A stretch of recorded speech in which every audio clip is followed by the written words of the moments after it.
মতো যদি রঙিন সব মানুষের জীবন হতো তাহলে কোনো দুঃখ কষ্টই থাকতো না, তাই না?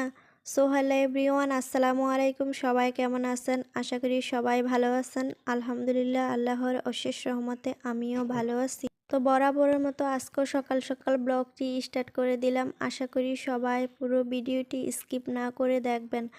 তো নার্সারি থেকে কিছু গাছ এনেছি, পেঁপে গাছ, তারপরে হচ্ছে মরিচ গাছ। তো এগুলাই আমি ছাদের টবে লাগিয়ে দিয়েছি সকাল সকাল। তো এদিকে হচ্ছে গিয়ে আমি গুড়া মাছ কাটতেছি। আর আজকে আমাদের পুকুরে একদম সকালে ভোরে ফজরের টাইমে পুকুরে জাল দিয়েছে।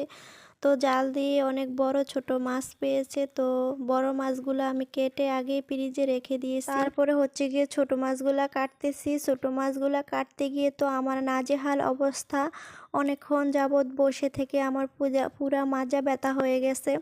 তো কি করব, যাই হোক একা একা সবগুলা মাছ কেটে নিয়ে সাথে সবজি না নিলে কি হয়।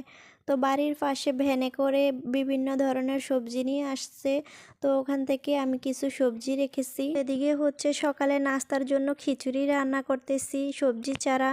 সবজি দিলে হয় কি আমার ছেলে খেতে চায় না, এর জন্য সবজি ছাড়া একটু পাতলা পাতলা করে চাল আর ডাল দিয়ে খিচুড়িটা রান্না করতেছি। ক্যামেরাতে আগেই খিচুড়িটা বসিয়েছি। তো এখন হচ্ছে বাগার দিব। আর প্রথমে তেল দিয়ে তারপর একটু পেঁয়াজ কুচি, একটু আদা বাটা, রসুন বাটা, তারপরে হচ্ছে জিরা বাটা আর মশলা গুঁড়া দিয়ে আমি একটু কষিয়ে তারপরে তো বাগার দিয়ে নিচ্ছি। তো একটু নেড়ে চেড়ে পুরনটা আমি খিচুড়ির সাথে মিশিয়ে দিচ্ছি। আর এরকম পাতলা পাতলা টাইপের খিচুড়ি একটু খেতে আমার কাছে ভীষণই ভালো লাগে।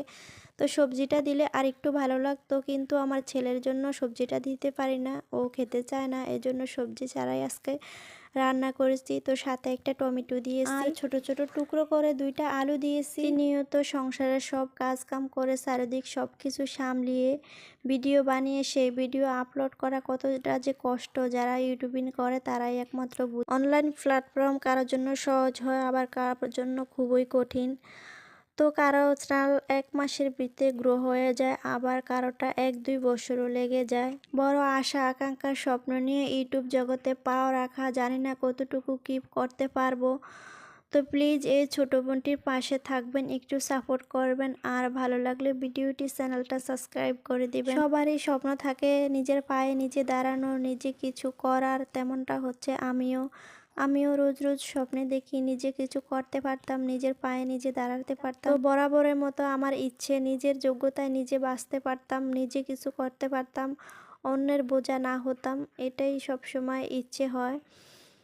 তো স্বামীর দোষ দিব না, স্বামী সবসময় আমাকে বারণ করবো যে আমি আছি না, তোমার কিছু করার দরকার নাই, এই সমস্ত কাজ থেকে দূরে থাকো। তারপরেও কেন জানি না মনে হয় যে নিজের একটা পরিচয় থাকতো, নিজে কিছু করতে পারতাম, এটাই আর কি। তো আল্লাহ পাক বলেছেন, বান্দা তুমি স্বপ্ন দেখো, বাস্তবায়ন করব আমি ইনশাআল্লাহ।